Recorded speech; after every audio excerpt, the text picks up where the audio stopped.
The acid rain fell in sheets across the purple-tinged horizon of Nylara, a planet that had claimed the lives of 17 interstellar explorers in the past decade alone. The atmosphere, a toxic blend of nitrogen compounds and sulfuric particulates, corroded standard breather masks within hours.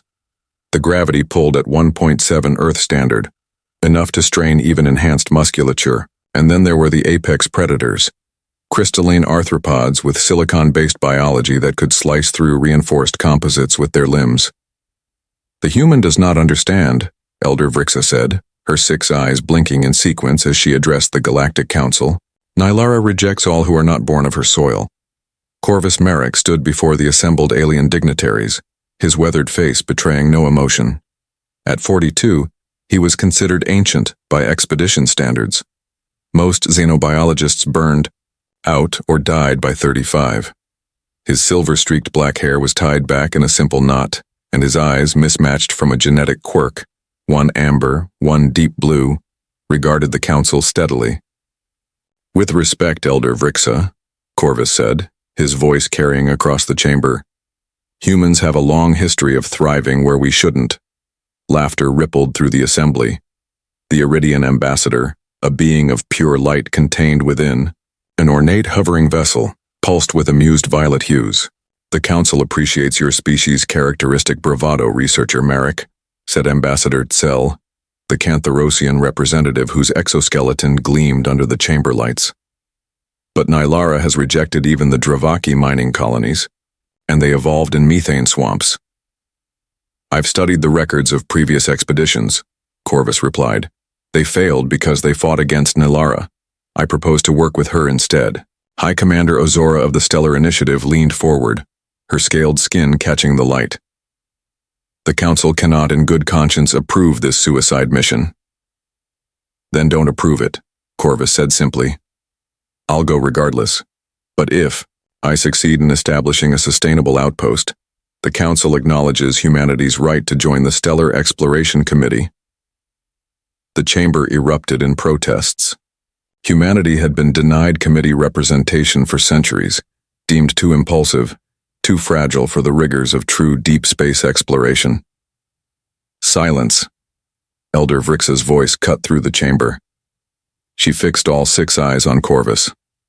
"I will personally wager against you, human. If you can survive 1 full Nylaran year, 247 Earth days, I will sponsor humanity's bid myself." Corvus didn't smile, but his mismatched eyes gleamed. "Then we have an agreement." 3 weeks later, the dropship punched through Nylara's upper atmosphere, buffeted by winds strong enough to tear conventional craft apart. Inside, Corvus reviewed his supplies one final time. Genetically modified seeds, adapted from Earth's hardiest desert plants, prototype atmospheric converters, and his most precious cargo, 50 fertilized eggs of genetically modified Earth honeybees designed to process Nylaran nectar. "Atmospheric entry complete," announced the ship's AI. "Warning, corrosion detected on outer hull. Estimated shell integrity, 83% and declining." Corvus gazed through the viewport at the alien landscape rushing toward him. Vast, plains of purple vegetation, jutting crystalline formations, and in the distance the location he had chosen for his outpost, a network of caves at the base of a dormant volcanic range. The natural formations would provide shelter from the acid rains, and the cave's mineral composition would block the worst of the radiation. "Beginning landing sequence," the AI said. "Warning, indigenous life forms detected at landing zone." Through the clouds, Corvus saw them, 3 massive crystal-backed predators awaiting his arrival, their faceted limbs catching the dim light of Nylara's red sun. "Perfect," he muttered. "Let's introduce ourselves properly." The ship hit the surface with a bone-jarring impact, and Corvus Merrick stepped onto the planet that had killed everyone who had tried to tame her, the first step in proving that humanity belonged among the stars. The acid rain sizzled against Corvus's specially designed exosuit as he stood before the 3 crystalline predators. His helmet interface designated them as shardbacks, the apex predators that had eviscerated the last expedition team. Each stood 7 feet tall at the shoulder, their translucent, faceted bodies reflecting fractured images of Corvus himself. The lead shardback extended blade-like appendages, its internal structure pulsing with bioluminescent light. A threat. Display. Corvus remained motionless, one hand slowly reaching for the device at his belt. Interface. Activate harmonic resonator, he murmured. The device emitted a specific frequency that Corvus had developed based on fragments of recordings from the doomed previous missions. The crystalline creatures froze, their internal lights flickering in what appeared to be confusion. The lead shardback tilted its geometric head, the light patterns within its body shifting from aggressive red to curious blue. "That's right," Corvus said quietly. "I'm not here to fight you." His research suggested the creatures communicated through vibrational patterns transmitted through the silicon-rich soil. The resonator simulated a non-threatening presence, mimicking the frequency patterns of Nylaran herbivores. The standoff lasted nearly 20 minutes before the shardbacks retreated, disappearing into the purple vegetation with surprising grace for creatures of their size and composition. Corvus exhaled slowly. "First contact established," he recorded into his log. "Hypothesis confirmed. They're not mindlessly aggressive, just territorial." With the immediate threat neutralized, he turned his attention to the cave system. The entrance was smaller than it had appeared from orbit, but the interior opened into a vast chamber with ceiling heights of 30 meters. Veins of phosphorescent minerals provided natural illumination, casting the cavern in a soft blue glow. Atmospheric composition inside. "The cave shows reduced toxicity," his suit reported. "Radiation levels at 40% of surface readings." "Perfect." The caves would serve as his primary shelter while he established the outpost. Over the next 3 days, Corvus worked tirelessly, setting up the atmospheric converters around the cave entrance. These devices, his own design, would gradually filter the toxic air, creating a breathable microclimate. The cave's natural properties would contain the processed air, eventually allowing him short periods without his exosuit. On the 4th day, as he was preparing to plant the first batch of modified seeds in a promising patch of soil near an underground water source, his perimeter sensors triggered. "Multiple life forms approaching," his suit warned. "Classification: unknown." Through the cave entrance, Corvus spotted a procession of smaller crystalline creatures, each about the size of a terrier, carrying gleaming objects in their appendages. They moved with evident purpose toward his camp. "Well, I'll be damned," Corvus whispered as he recognized what they were carrying, fragments of equipment from previous failed expeditions. The creatures arranged the salvaged technology in a semicircle at the cave entrance. One creature, with a distinctive orange light pattern, placed a damaged data core directly in the center. Corvus approached slowly, resonator active. The creatures skittered back but didn't flee. Using his scanner, he examined the data core. "Partial recovery possible," his suit announced. "Contains logs from Dravaki mining expedition." Later that night, reviewing the recovered data by the light of his camp lantern, Corvus made his first breakthrough. The Dravaki logs revealed a critical discovery they'd made just before their demise. Nylara's ecosystem operated on a symbiotic relationship between the crystalline fauna and the purple flora. The plants produced a compound that reinforced and healed the silicon-based life forms, while the creatures' waste products fertilized the vegetation. They didn't understand the relationship, Corvus recorded in his log as acid rain drummed against the cave exterior. They tried to clear the vegetation for their mining operation, which triggered the defensive response from the shardbacks. A hunch, he analyzed the soil composition where his genetically modified seeds were beginning to sprout. The results confirmed his theory. His earth plants weren't competing with native vegetation. They were complementing it, extracting different nutrients and producing oxygen as a byproduct that the Nylaran plants absorbed. Corvus smiled for the first time since landing, as he watched the small crystalline creatures, which he now called collectors, observe his growing garden from a safe distance. Day 12, he recorded. First successful adaptation achieved. Coexistence is possible.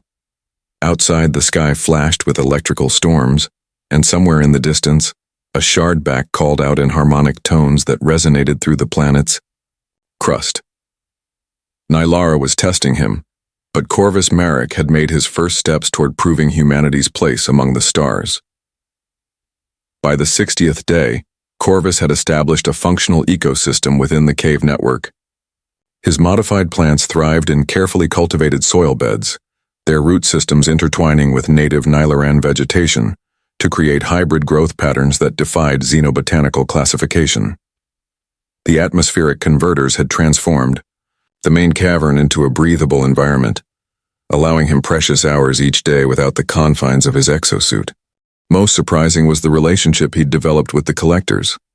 The small crystalline beings had progressed from cautious observation to active participation, rearranging soil compositions to optimize growth and bringing samples of new Nylaran plants for his garden. They're not just scavengers, Corvus recorded in his log as he watched them work. They're cultivators, possibly the planet's equivalent of agricultural specialists. The real breakthrough came on day 63, when Corvus was examining a particularly vigorous growth of hybrid vegetation. A collector with distinct ruby-colored internal light, whom he'd nicknamed Ember, approached with deliberate movements and placed a crystalline formation at his feet. When Corvus picked it up, the crystal began pulsing with light patterns matching those within Ember's body. "Interface analyze light sequence," Corvus commanded.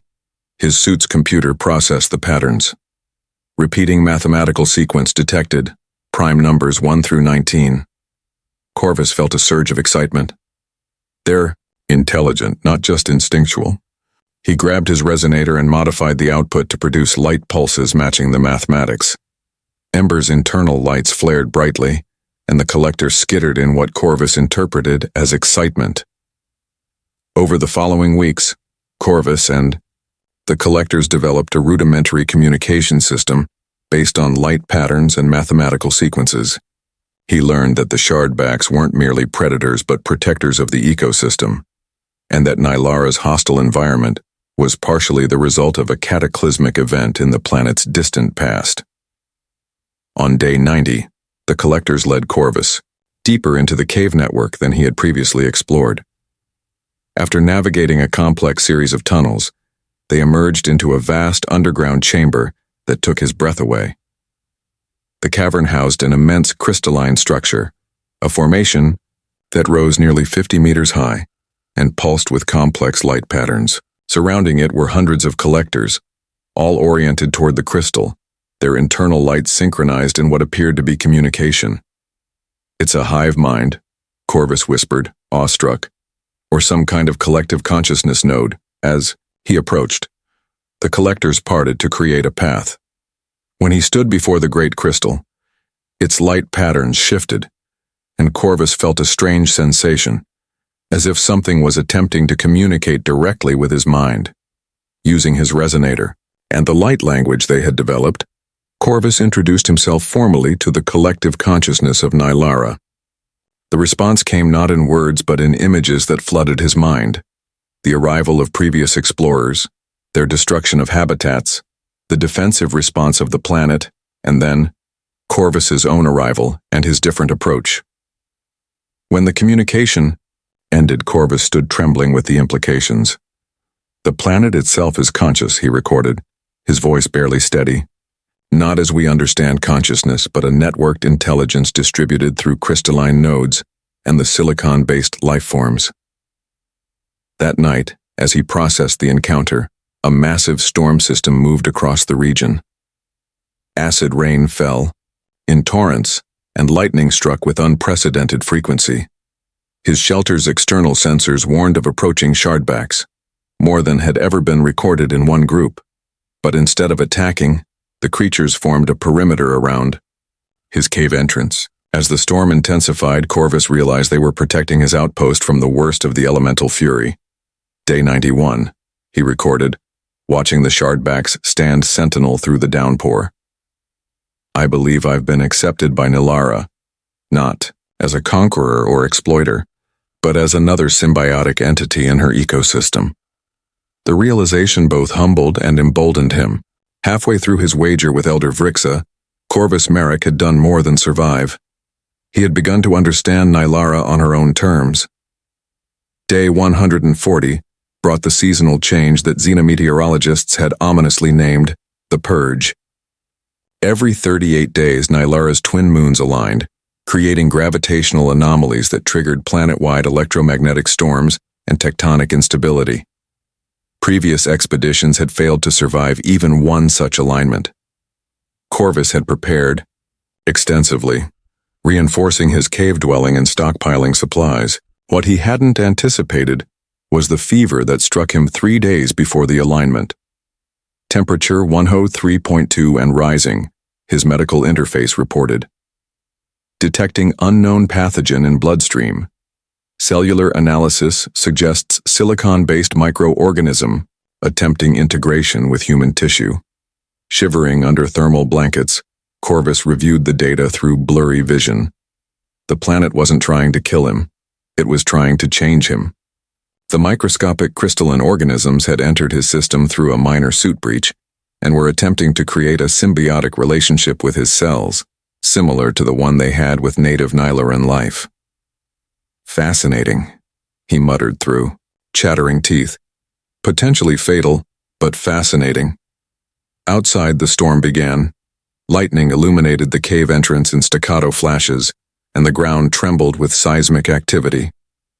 Through his delirium, Corvus noticed Ember and several other collectors gathering around him, their internal lights pulsing in patterns he now recognized as concern. "I'll be fine," he told them, though he wasn't sure if that was true.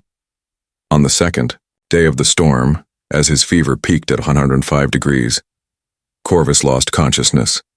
He dreamed of crystalline structures growing within his veins, of seeing through faceted eyes, of understanding the harmonic language of Nylara in its purest form. When he awoke, the storm had passed. Ember sat motionless beside him, internal lights dimmed as if conserving energy. The medical interface reported his temperature had normalized, but with an alarming addendum, detecting silicon-based microstructures integrated with cellular tissue in non-critical concentrations. Mutation stable. Corvus's hand trembled as he reached for the medical scanner. The readings confirmed what he already sensed. The Nylaran microorganisms had successfully bonded with his human biology, creating a hybrid cellular structure that was neither fully human nor fully alien. Most shocking was his hand itself. Faint crystalline patterns now traced the veins beneath his skin, catching the light when he moved. "I've been changed," he recorded hoarsely. "The process nearly killed me, but I survived because the planet adapted to meet me halfway." When he finally stood and ventured to the cave entrance, Corvus found the landscape transformed. The Purge had reshaped the terrain, toppling crystalline formations and altering the flow of toxic streams. His external sensors, however, registered something else. The atmospheric composition had shifted subtly, becoming marginally less hostile to human life. The entire ecosystem is evolving, he realized. Not just me. That night, as he sat beside his garden watching the hybrid plants grow, Corvus experienced a moment of clarity that transcended scientific observation. He felt Nylara, not just intellectually understood her, but felt her consciousness brush against his own. The crystalline structures in his cells had created a biological interface between human neural patterns and the planet's silicon-based network. Through this connection, he glimpsed the truth. Nylara wasn't hostile by nature.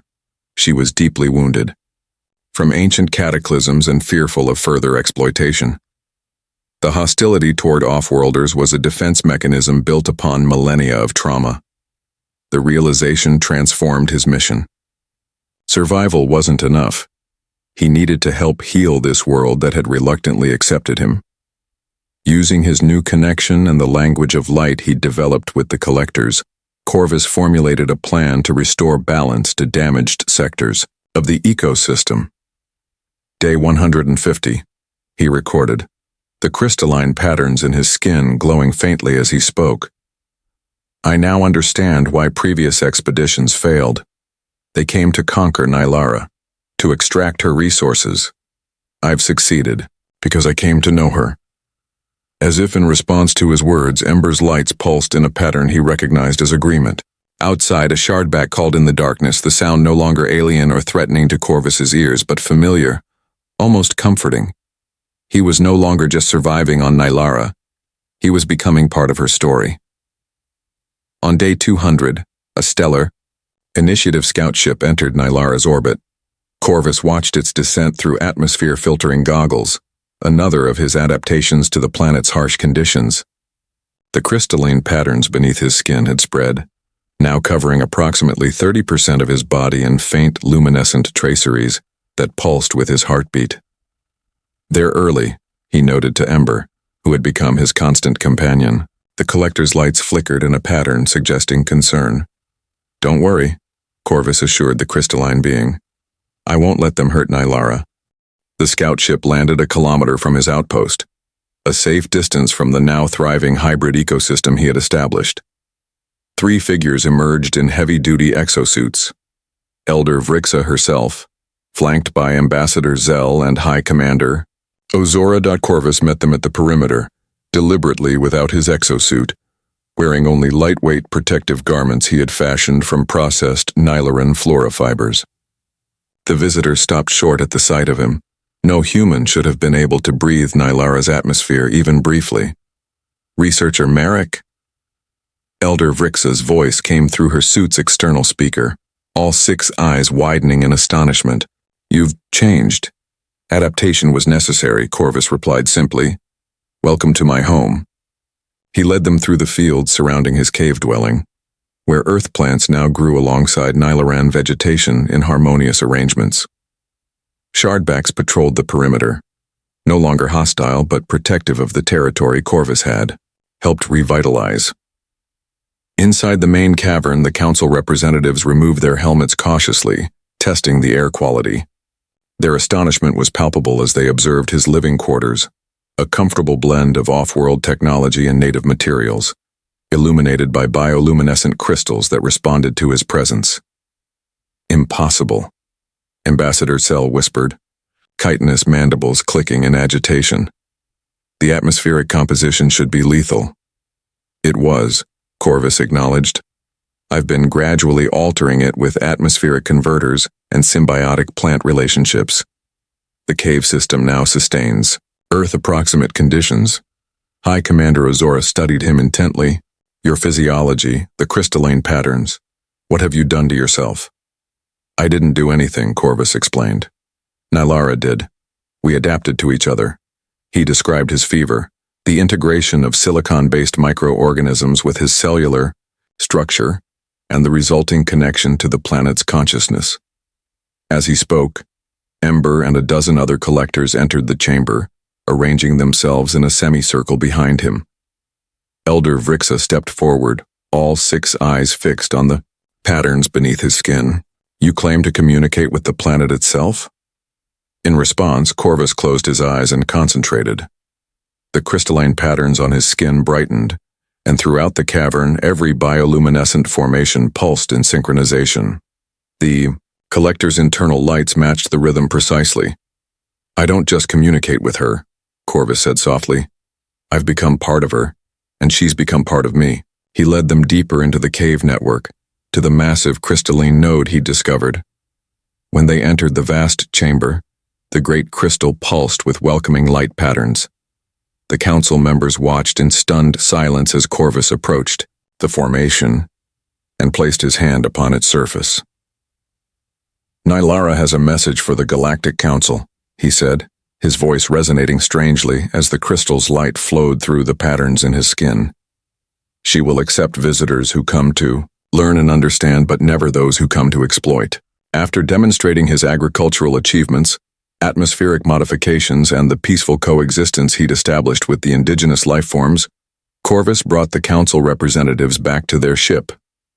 The wager was for 247 days, Elder Vrixa noted. "You still have time remaining."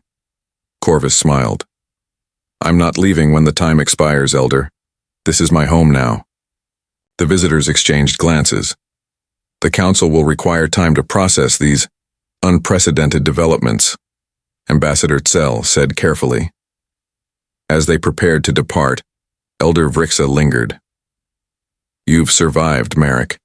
But at what cost to your humanity? Corvus looked out over the purple plains where shardbacks roamed freely, and his hybrid plants flourished under the red sun. In the distance, new collectors emerged from crystalline formations, born into a world where humans and Nylorans coexisted. I haven't lost my humanity, Elder, he replied. I've expanded it. The scout ship departed, leaving Corvus standing at the threshold between the world he had come from and the one he had helped transform. Behind him, Ember's lights pulsed questioningly. They'll be back, he assured the collector. And when they come, we'll be ready to teach them what it truly means to explore new worlds. Day 247 arrived with the alignment of Nylara's twin moons, bathing the landscape in crimson and violet light. Corvus stood at the highest point of the volcanic range, the crystalline patterns now covering most of his body, glowing in resonance with the celestial event. Beside him, Ember and a delegation of collectors absorbed the harmonic vibrations that pulsed through the planet's crust. It's time, Corvus said, both aloud and through the light language he now spoke fluently. When the Galactic Council fleet appeared in the sky, 5 ships arranged in ceremonial formation, Corvus wasn't surprised. Elder Vrixa had contacted him the previous day, announcing their arrival for the official judgment of his wager. This time, the council didn't land a kilometer away. Following Corvus's guidance, they set down their vessels in a circular formation around a massive crystalline spire that had emerged from the ground over the past week. A new node in Nylara's consciousness network, one that Corvus had helped shape. 27 representatives from the most powerful species in the galaxy emerged from their ships, wearing modified exosuits designed according to specifications Corvus had provided. Suits that wouldn't damage Nylara's sensitive ecosystem. Elder Vrixa approached him first, her 6 eyes taking in his transformed appearance. The crystalline patterns now formed intricate designs across his visible skin, pulsing with his heartbeat and thoughts. The council has deliberated extensively on your case, Researcher Merrick, she said formally. Corvus, he corrected gently. Just Corvus now. Very well, Corvus, she continued. We have reviewed your logs, the biological data, and the atmospheric changes you've facilitated. What you've accomplished here defies all previous xenological understanding. Ambassador Tsell stepped forward. The Cantharosian Collective acknowledges that our assessment of human adaptability was insufficient. High Commander Ozora joined them, her scaled skin shimmering in the red sunlight. The Stellar Initiative proposes not merely to grant humanity a seat on the Exploration Committee, but to establish a new division entirely, one focused on symbiotic planetary integration rather than mere colonization. Corvus smiled. Nylara will be pleased to hear this. As if responding to his words, the ground trembled slightly. From the surrounding terrain, dozens of shardbacks emerged, forming a protective circle around the gathering. Above, the acid clouds parted momentarily, allowing unfiltered starlight to reach the surface for the first time in centuries. We would ask something of you, however, Elder Vrixa said. The Council requests that you serve as liaison between humanity and the greater galactic community. Your unique condition makes you ideally suited to help us understand new approaches to planetary exploration. I anticipated this request, Corvus replied. But I have conditions of my own. He outlined his terms. Nylara would be declared a protected world, accessible only to researchers who agreed to adapt to the planet rather than force the planet to adapt to them. The symbiotic approach he had pioneered would be taught at the Galactic Academy, and most importantly, humanity would be recognized not for their technological prowess, but for their unique ability to form connections with alien ecosystems. Humanity's greatest strength isn't our resilience or our intelligence, Corvus explained, the patterns on his skin pulsing with conviction. It's our capacity for change, our willingness to become something new when circumstances demand it. As the council members deliberated among themselves, Corvus felt a familiar sensation, Nylara's consciousness touching his mind. But this time, something was different. The connection stretched further, reaching beyond the planet's atmosphere and into the void of space. With startling clarity, he suddenly understood.